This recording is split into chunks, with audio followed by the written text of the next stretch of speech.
Welcome to the Empty Canvas, the podcast about how creativity begins. I'm the host, Pascal Anson, and today I'm joined by exhibition and furniture designer Gitta Gschwendtner.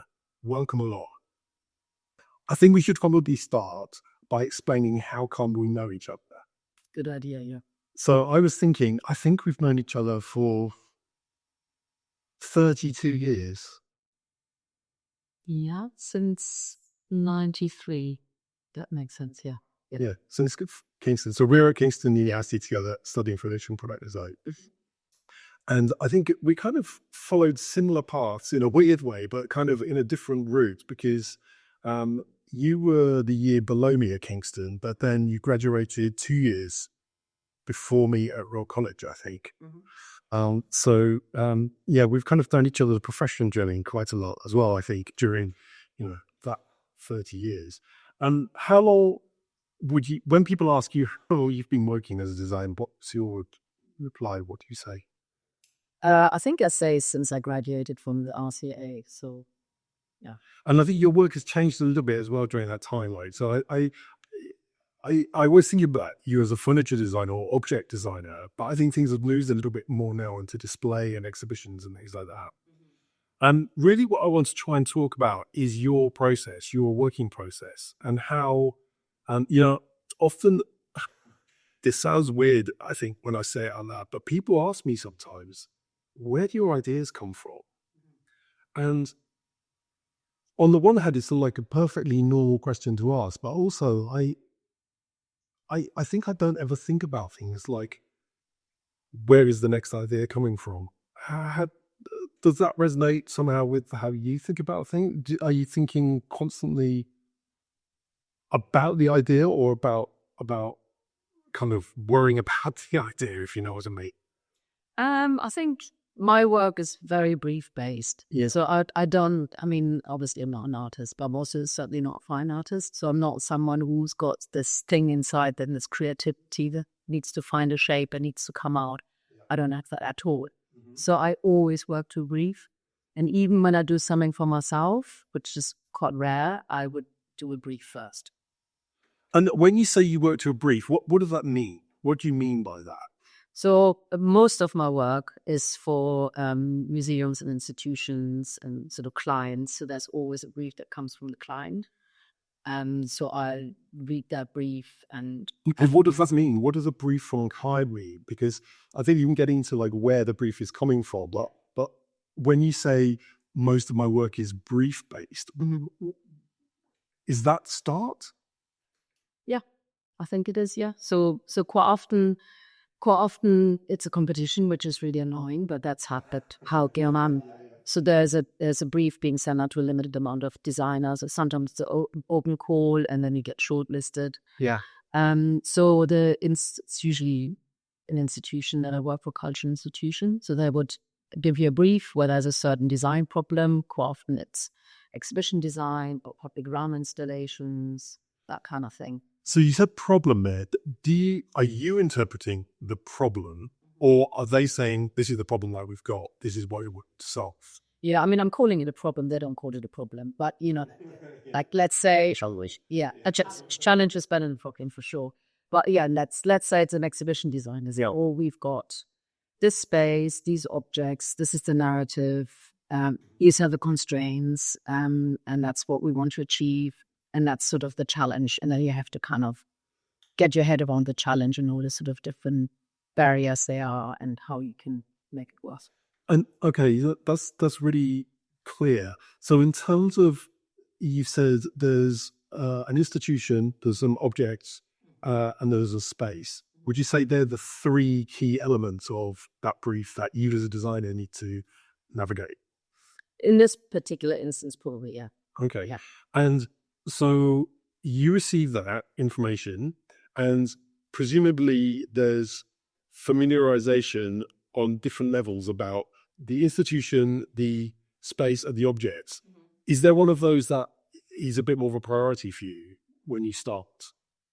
Not really. I think they're all equally important. I mean, I guess the objects are the most important thing because they're the thing that needs to be shown and the sort of narrative that comes with the object. I need to then, so that's always like it's coming at it from all angles in order to kind of make the space. I need to sort of get the measurements of the objects, plot them onto the space, make sure they fit and how they can be shown. So is that how things start?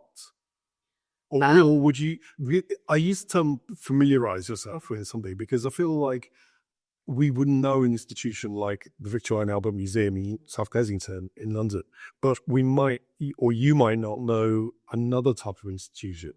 I'm trying to understand how you, as a practitioner, would go about familiarizing yourself with those key elements.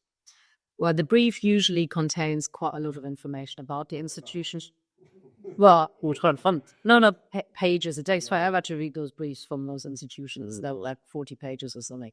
Really? A 40-page brief? Yeah. Because it has all sorts of things about like this is what the museum is about as a general, and this is what that department is about. This is the kind of visitors that attract. This is as the future one of information. So that's how you familiarize yourself with the institution if you haven't been there yet. And then sometimes I go and visit the museum to have a look, to get my own idea about it. So there's the huge amount of information on the brief. So there's often pages and pages about what the institution is about, what kind of people come to visit them, and then what particular exhibition, which proportions of the sort of usual visitors that they want to attract. So there's a lot of information in the brief. That sounds heavy. It is.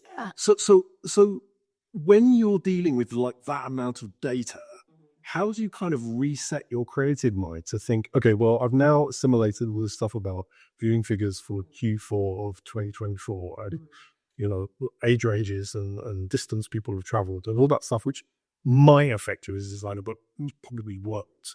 How do you kind of reset and start to think creatively about how you inject your own character of design into the project?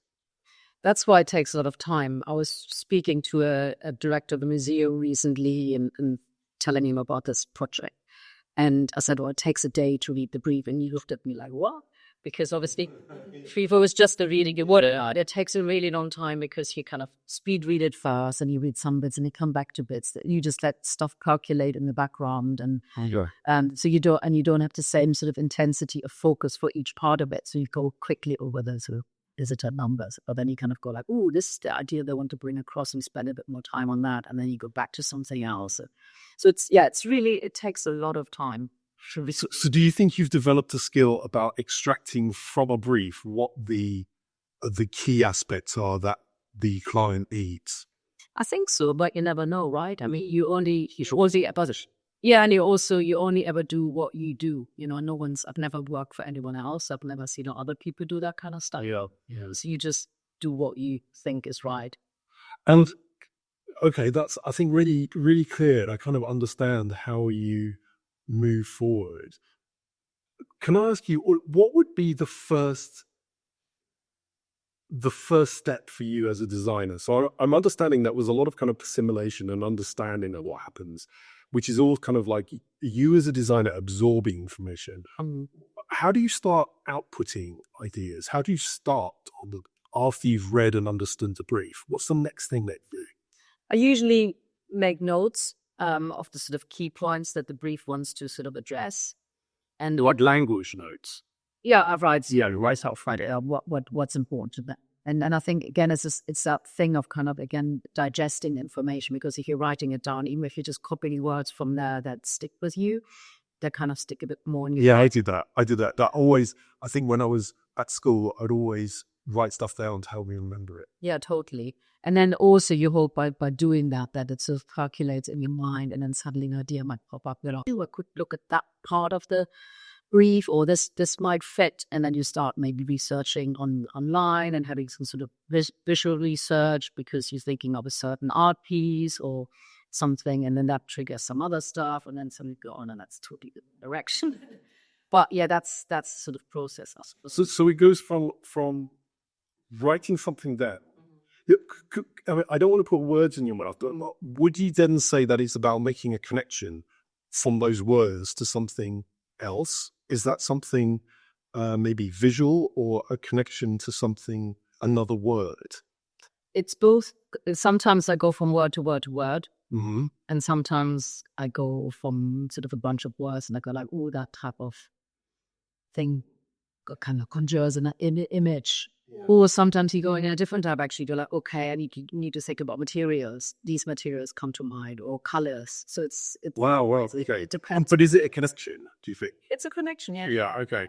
So I just want to be clear on this. So you've understood everything. You've started to kind of reprocess it by writing lists or writing words or collections of words. And then you might connect to a color, a material, another image. Yeah, or an image, or maybe sometimes I scribble something, oh, that kind of maybe could work like that, do a little sketch. So it's not a really honed in process. It's not like always the same thing happen. That's sincere, sure. Whatever pops, you know. Yeah, okay. Yeah. Okay, so when I think I can kind of understand how, if it on a good day, this was like a good day, how things are going to progress. Yeah. If you're in a position where something isn't working, and I guess that could be like on a really big scale, or like lots of little things are not connecting. How do you mentioned that sometimes you go back and you not start again, but you start at the point where things were kind of working. Yeah. And then you do some things they don't work and you have to retreat again. How do you know about that kind of process? About like not really developing the idea, but making sure that all those things that you're thinking about kind of gel together. You just try them out, and then if they don't work, sometimes you need to take a break and do something else. Oh, blood war. What do you mean the break? Go, yeah, or work on another project that I'll go to work on, or have lunch, or whatever, and then come back to it. Sometimes you go like, oh, that's not working at all, get frustrated, and then leave it for a bit, and then something comes along. And do you think as you've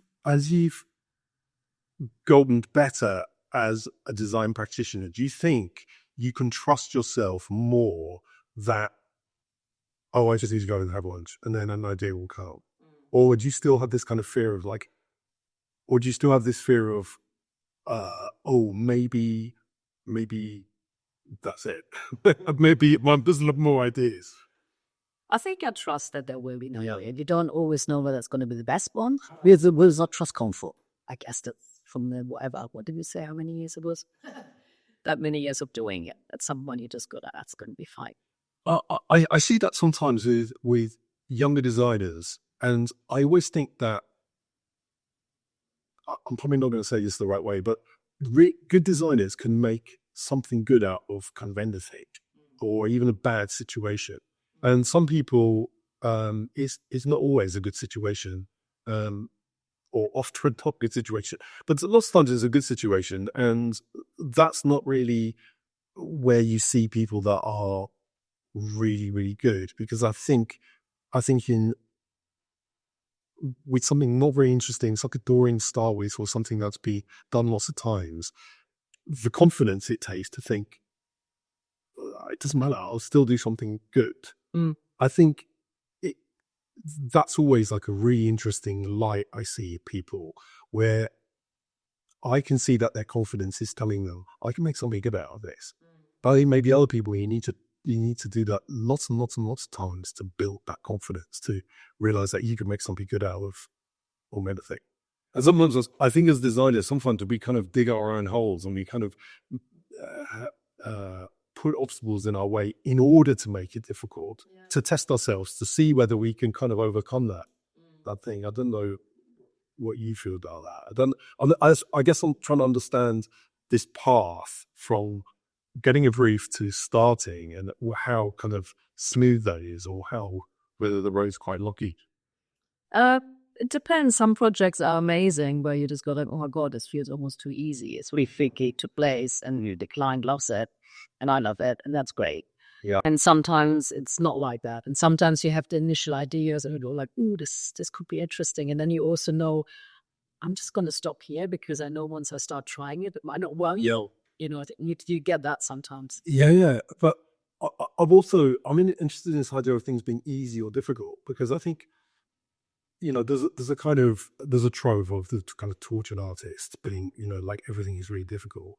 And I think there's a lot of, I've heard people say, design should be easy. Like if it's working, just go with it. It's kind of easy. I don't always agree with that. I don't agree with the kind of tortured thing, because I think you get good at putting strategies in place to allow you to work well. Yeah. And it's not always about obstacles. Sometimes it is, but it's interesting hearing you talk about things being pretty easy. Like the client that you like there is gone quite quickly. What happens when it's difficult? What mode does Gitta go into when it's like hard going? That can be quite frustrating. Yeah, it's not fun. Yeah. What do you do?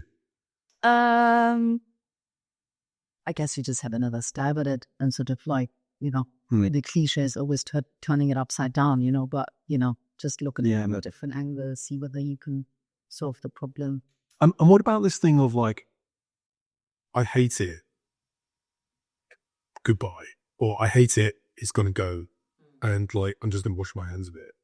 How do you kind of deal with things that you're not, because I never think of you, and this is a compliment, I never think of you as a perfectionist in terms of you have to get something absolutely perfect before you kind of send it out. And I think a lot of people kind of struggle. You just said that a minute ago about something being finished. How do you know, or what does it feel like when something's finished but you kind of don't like it? How does that say with you? I mean, there's two questions really, is there? I mean, one is like, I'm definitely not perfectionist. And I think I do see it as a strength because I think I'm quite fast and I can make decisions quickly. And I sometimes just go like, well, that's good enough. That'll work. Talk to me about fast. What do you mean by I can work fast? What does that mean? I think I'm just a fast person. It's Gschwendtner. Yeah, exactly. Yeah. I think I decide things maybe quicker than maybe someone who's a perfectionist, because there's like, there might be a better solution. There might be another. Yeah. I can sort that out in the next bound. And so decision making is important. I think it's important. And sometimes that takes time. I'm not always fast, but I think overall I am. Yeah. And I'm just sort of comparing myself to my husband. That's something completely different. He's a writer, but we are polar opposites. And he is definitely the tortured artist. He's definitely the perfectionist, and I'm definitely much more bish-bosh than him.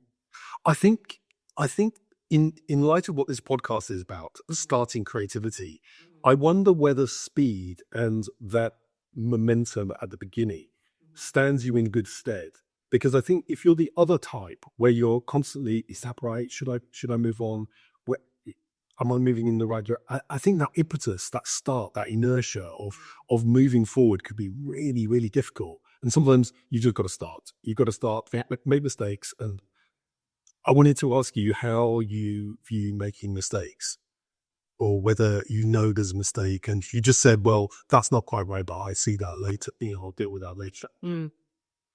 I mean, you mistakes are part of the process. That's normal, and you have to accept it.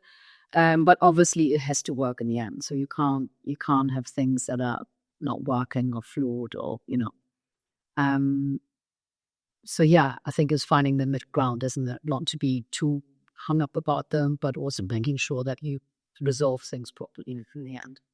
And can I ask you about what the studio looks like when where do you read this brief, this like 40-page document? What are you doing? Where are you? I'm sitting at my desk and it's on the screen, so I'm just scrolling through it, reading it in it there. Okay. And what's then, where's this desk? The desk moves. It's literally just moved because I'm literally just moving out of my old studio. Okay. And I built a new studio in my garden. So that's the new studio. Yeah. So do you say there's a desk, and I guess there's like a laptop or a monitor there. Yeah. What else is around there? I'm trying to get a picture of of what this setup looks like and how that environment is conducive to you starting on projects? I usually have I have paper as my mouse map, Okay. and I use that to write stuff. So it's quite chaotic, and I turn it around if there's not enough space. And it is, you know, I don't have a sketchbook or anything like that. I just use A4 paper. So there's A4 papers all over the place with me scribbling. In my new studio, I've got shelves behind. In my new studio, it's going to be really organized, and there's not going to be paper everywhere. No, there already is paper. In my new studio, I've got shelves behind me, and on the shelves there's books that are used for reference, but there's also materials libraries. So I just turn around, go like, oh, let's have a look at this. You know, pick stuff up, try it out. Yeah, that's it. Okay, so then when you move from that part of kind of lots of notes everywhere, and how do you then become a little bit? How do you consolidate that? What's the next step to making the idea a little bit more solid? I usually go from almost, it was like writing, sketching, bit of visual research, and then I go into a CAD program and sort of draw things to get a sense of scale and how they fit. What's visual research? What do you mean by that? What does that look like for you? That is usually looking at stuff online, whether it's Pinterest or Google research or Pinterest.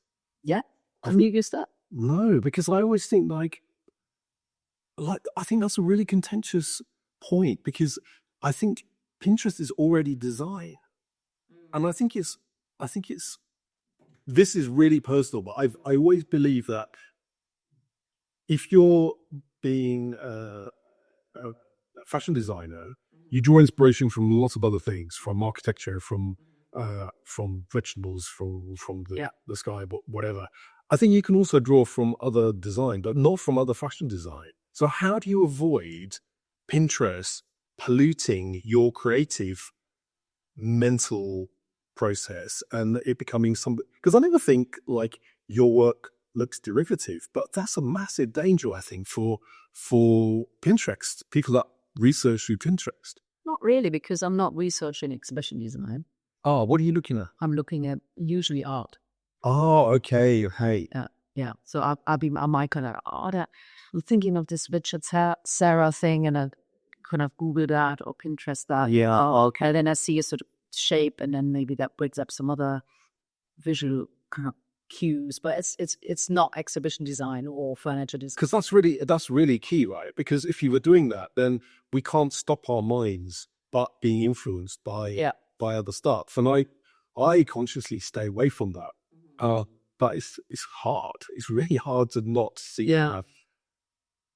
Oh, okay. So it's art that I'm looking at. Yeah. Great. Or architecture, or or landscapes or something, but definitely not design.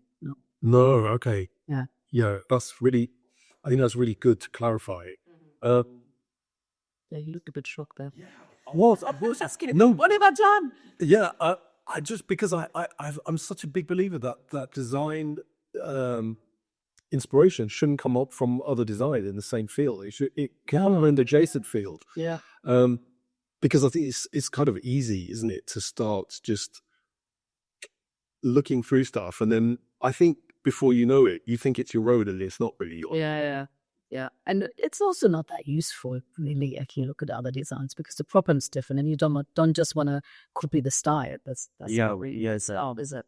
No. So, but I mean, in the past, it's funny when you think about how on earth did I work before the internet, and you had like a limited selection of books, and you might be re-looking at the same books over and over again, whereas like now it's like everything. Yeah. Out there. And do you?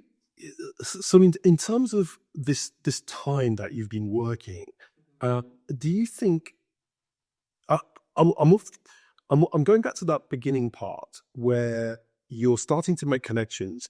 Do you think you've built up a kind of personal, not style, but a personal kind of palette of ideas, materials, colors that are with you, that you can start to work with, as opposed to somebody that doesn't have that's having to kind of source those things that are kind of reported it. I guess so, yeah. I'm pretty sure. Pretty sure. How would you describe that? What my palette is? Well, it's not really a palette. I think it's more kind of like design tools that you might have that you've built up, that you know work, that you know you like working with it if it's a material. Where do they plug into this starting process?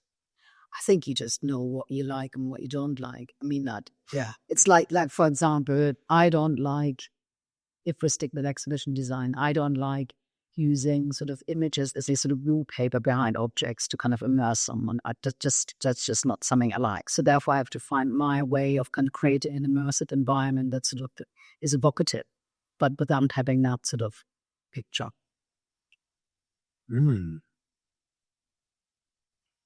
Okay, that makes sense.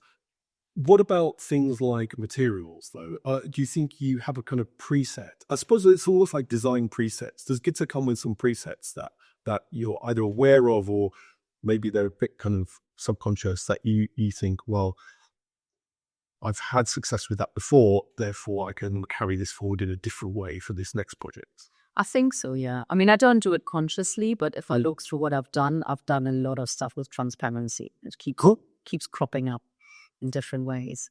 But I don't go like, oh, how can I make this? Is it transparent? Yeah. Not at all. But I guess it's like, I don't want to have some sort of, NDF rules that I painted a color. I want it to be a bit more interesting. And then next thing you know, I've ended up here again.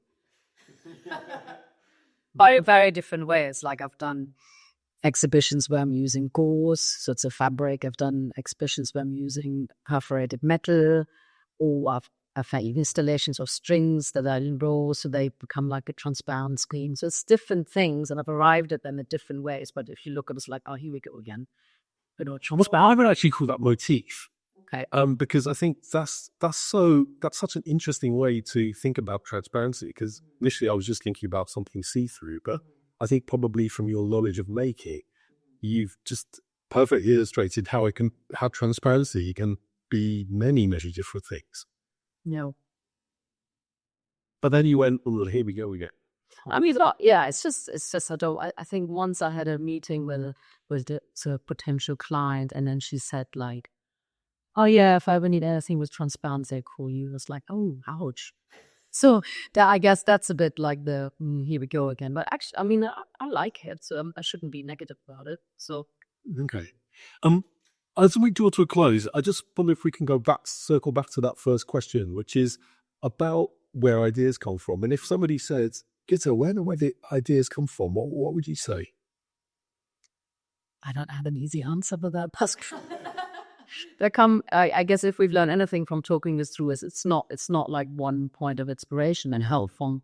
Well, they come from research, really, researching the brief, researching the challenge, then making that more kind of physical or visual. Mm-hmm. Yeah, and then it forms. And sometimes you're lucky; they just pop into your head.